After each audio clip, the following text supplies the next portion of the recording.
Nate Riney's a go-to guy from NBC Sports, and we met this man last year when Shane Van Gisbergen went racing and first time and won in Chicago in the NASCARs. He's been a great friend of the show ever since, and we welcome you back from Indianapolis, my friend. It's my pleasure to be here. Thanks for having me, Martin. You've been there since May the 9th. You're just about taking up residency.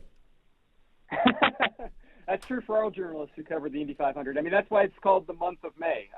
They don't have quite as much oval time practice as they did in the old days, but it still is pretty much a full commitment for an entire month, and that's part of what makes it the greatest spectacle in racing. So they build it up well, don't they? You have your practice, your qualifiers, then you have your race for the pole position, and that all stacks up then with a week to go, so you can actually develop all of those storylines then in terms of what's actually going to happen Monday morning our time, Sunday your time. That's right, and some big storylines from your corner of the world with Scott McLaughlin being on the pole position of this race. And, it's funny, I had interviewed Scotty 90 minutes after he set this pole qualifying record for a four-lap average of 234.220 miles an hour on Sunday night.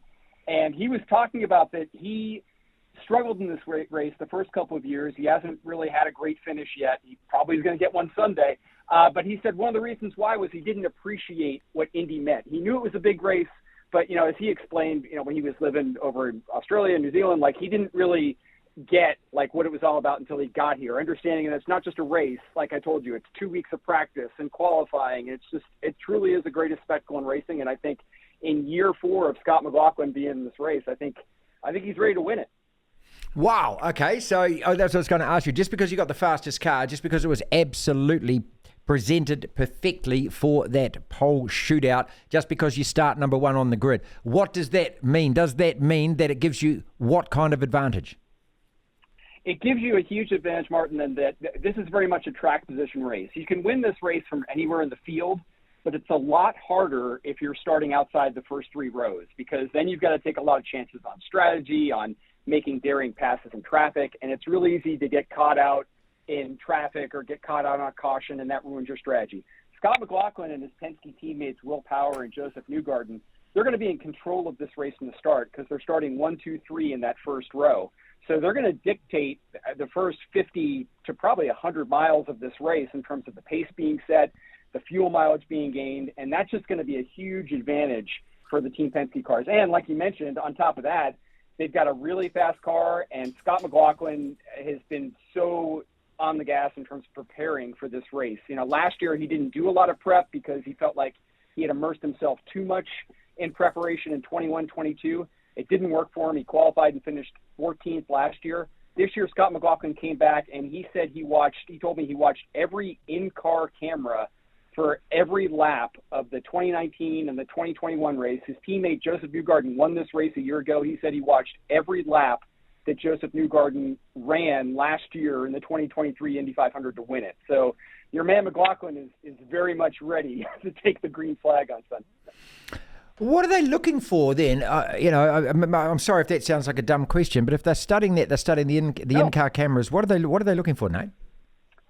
Well, it's very much like an aero game, Martin. So you have to know where to place your car, not only in terms of where to put it on the car in terms of being in traffic so that you don't lose control, but you also you need to know how to place it in terms of making a pass. Drivers will tell you that it's not as simple, even if you're going these incredibly insane speeds of over 230 miles an hour. Drivers will tell you that you set up passes more than a half lap ahead. This is a 2.5-mile oval, and you're thinking more than a mile ahead.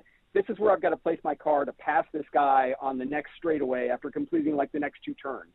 So that's what Scott McLaughlin's looking for, and that's what drivers are doing when they study onboard cameras, is they're looking for how did drivers place their cars, how did they set up these passes, literally almost a lap ahead of when they were made. When you're there and you're watching, and I'm going to go back to that question, but just when you said 230 miles an hour or 370 something Ks or something insane like that, when you're actually there, for anyone that hasn't been trackside or in the stands watching these things, what do you actually get to see? Because on television, it's brilliant. The pictures slow it down. But, how fast are these things going by you? If you blink, do you miss it? That's what I'm asking. Yeah, pretty much. I'm glad you said television does it justice, because obviously as an employee of NBC, like I hope that we do it justice. I think we do a great job with the telecast on Sunday. But until you're actually here, Martin, until you like stand at the exit of turn 1 and watch cars come at you from the exit of turn 4, the speed is unreal. It's not something I'd like to think of myself as somewhat articulate about racing, but it's not something I can describe in words.